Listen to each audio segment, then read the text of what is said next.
and we are so glad that you are joining us here today as we wrap up 2024. Oh my gosh, it's so hard to believe.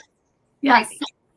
We are ready to prepare and step into 2025 like a boss, like the best year ever, because I'm just saying, I'm thankful that 2024 is on the way out. We are focused on being positive and purposeful, and this is such a special time of the year to pause, reflect, and set our hearts on what we want for the next year.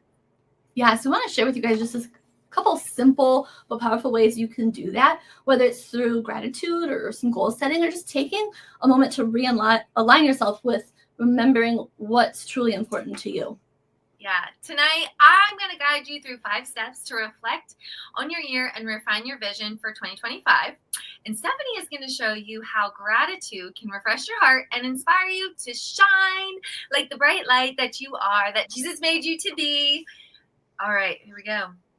All right, so the power of gratitude. We're going to start with something that has been so transformative, and it's talked about a lot, but I don't know that everybody always stops to really think about the power of gratitude.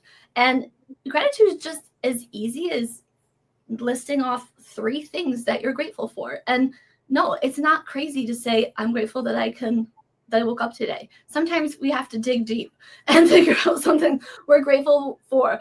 But it's a simple practice that when you do it consistently, it becomes a habit. And it makes a huge difference in how you see the world, how we feel about our lives. You cannot have gratitude and hate in the same place. So literally, it is like I don't know, that's not kryptonite, but it's like, because that takes you down. It's the opposite of kryptonite, whatever that is. It's like, it just pushes away all the ick. So when life gets overwhelming, it's easy to focus on the ick, right? The challenges that are before you. But with gratitude, you can't keep the ick in your head. And so you shift your mindset, helping you notice the blessings and the moments of joy that you may be overlooking around you because you're so focused on the ick. Remember, gratitude allows for us to focus on the love and the light and the light that we get to be in the world, the light we get to share in the world. And I've created a simple gratitude journal template to guide you. I have a little, I don't know, hobby. Is it a hobby? Is it a gift? I'll say gift. Oh, okay. But it's it's my little stress reliever is graphic design. I didn't even know I was doing whatever, but I love to be on Canva and playing around with it. And so I decided to, in one of my, just hanging out and just being crafty on Canva, created a journal. And when we were talking about this, I decided I wanted to share it with all of you. And so it's a journal that it's got just a lovely quote at the top every day, and it's 45 pages, and you can print it again and again and again. But you'll be able to download the template, and that's my gift for you to help you with that. And so whether it's you fill up the whole page that day, or maybe you just write down 3 things you're grateful for, and don't just write 3 things per day. That's not waste trees, okay? So you can, it says date, but you can change, you can write the date again, lower and lower, but just 3 things. And if anything, I would encourage you to write 3 things at the beginning of the day, 3 things at the end of the day. Bookend your day with some great habits, some great gratitude. And is it going to help you make life perfect? Nope.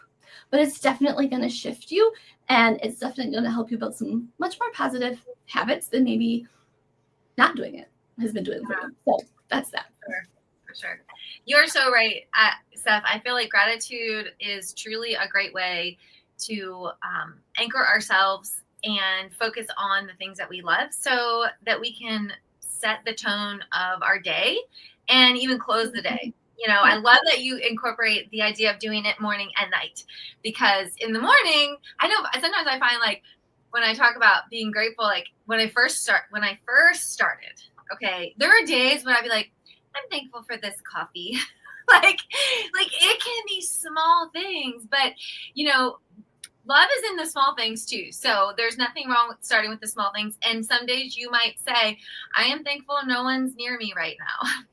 It's okay. It's all about what works for you. So I love how you shared about that. So, okay, let's talk about reflection, and we're refining our vision for 2025. So I have 5 simple steps for you to help you get started with that. And so number 1, you're not going to do this right now. You're just kind of listening. This is just for listeners, Okay, so number one is celebrate the wins. Look back on your past year and write down 3 to 5 things that you're super proud of, big, small moments that you deserve to be acknowledged. Maybe it's getting through a tough season at work, or just even like the soccer season or lacrosse season or whatever. Like, count the fruit of what you did that helped you feel like you accomplished something. Maybe you planned a big trip and you went on it and it like it all came together and you were so excited about that.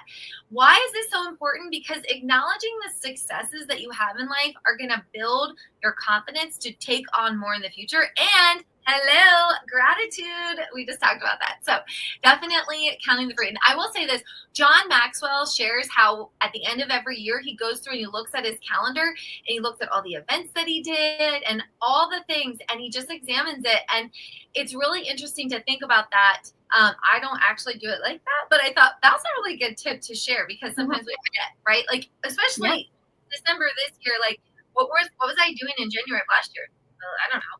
So go back to your calendar, look in your date book, you'll find things that you're proud of. Okay. All right. Number 2, learn from your challenges. What did not go as planned? Okay. What lessons can you take away from those moments? Maybe you were trying to plan a vacation and it just didn't work out. I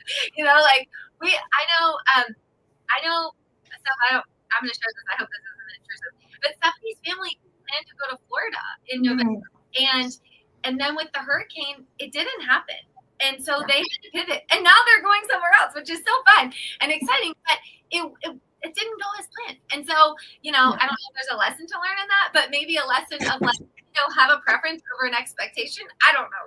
You can find a lesson in everything. Reflection isn't about being hard on yourself, and it's not about growing. It is about growing and moving forward. Experience has been said to be life's best teacher. And yes, I agree with that. But let me add something to that. Experience and reflection is how you can choose to continue in the way that you want to go, that you're creating the life that you want to live. So how is what I am doing getting me to where I want to be in life? How did what I did help me get to where I want to be? Or how did what I did not get me to where I want to be? So identifying the challenges helps you see what you need to change. Okay, number 3, identify what you want more of. What brought you joy this year? Was it family time? Was it creative time? Was it that you took time to take care of you so that you could be the best mom or wife or friend that you wanted to be? Ask yourself what 10 things are most important to you right now. Look at that list of 10 and narrow it down to 3 to 5 things that bring you the most joy and excitement. And when you read them, you will feel it in different parts of your body at different levels. And so those things that you're like, oh yeah, I couldn't imagine not having that. Those are the things that you want to have as your top 3 to 5. So write it down somewhere that you will see it daily. Those top 3 to 5 things that bring you joy that you want to have more of in your life. And these will help guide your priorities for the next coming year as, you go through the whole year. Because if you don't have them somewhere you can see it, you're going to find that you'll kind of waver and time fills, right? Like whatever you are doing will fill the time that you have. And so if you're not intentional with what you're doing in those times, you're going to end up maybe looking back going, I don't know if I spent my time the way I definitely wanted to. So, okay. Number 4 is let go of what no longer serves you. What are the things that you don't want to carry into 2025? Okay. It could be an unhealthy habit. It could be saying yes to everything, or maybe simply too much clutter, physical, or maybe even mental. Okay. Clearing up the space in your life opens up room for what's truly important to you. Our minds only have so much capacity, so don't let the clutter take over. What habits, commitments, or mindsets are you ready to release? Is there an old story that you once told yourself? I have a great friend and business coach, and he always says, like, when you say something about yourself that you maybe used to do or found yourself doing that wasn't something that led you where you want to be or created a negative thought, you can say, in the past, I used to always be late. But now I focus on really creating time for priorities. Okay, so am I never going to be late in 2025? let's be honest, that is probably not going to happen. But I will tell you that when you're thinking forward to what you want to create and you're using verbiage that lines up with that, you'll find that you will start to show up as that person. Jot down things that you want to leave behind as you move into the new year. And this, we've done this before. Like I did this with my kids one year, or like through youth group, where you write all the things down that you like want to give up, and then you light on fire. Not in your house, outside, but like it really just like it feels so good. Have you guys done that at a retreat, Seth? Or like we've broken boards. We've written things in the sand and like waited for the waves to. I mean, you got to move fast. Waited for the waves to like wash it away. With the kids, we once even had them write it on toilet paper because little kids, they think that's funny, and flushed it. So, I guess we're gonna say something else. So I love the flush. No, we did not use the paper after it was written upon. We flushed it. That's so funny. I love that. Okay, so jot those few things down that you're gonna paper then fire. Yeah. Leave them behind. Get rid of them. Wash them. Yeah, as if they were never there. And then tip number 5 kind of leads back into what Steph shared, and it's create a gratitude habit. And she shared it all, so I don't have to go into that. So you guys, we just want your 2025 to be a game-changing year. These steps are part of the Reflect and Refine guide that I created for you. It's not as pretty as Stephanie's. But that's okay. We all have our gifting, right? But it is going to help you design and create the life that you're looking forward to having in 2025. It's intentional time to pause and reflect so that you can really live that best life beautiful. Now it's your turn to take action. So you get to download Steph's gratitude journal template to create that refreshing morning and night habit of counting the gratitude. And you can grab my Reflect and Refine guide to start your journey of reflection and goal setting for the new year.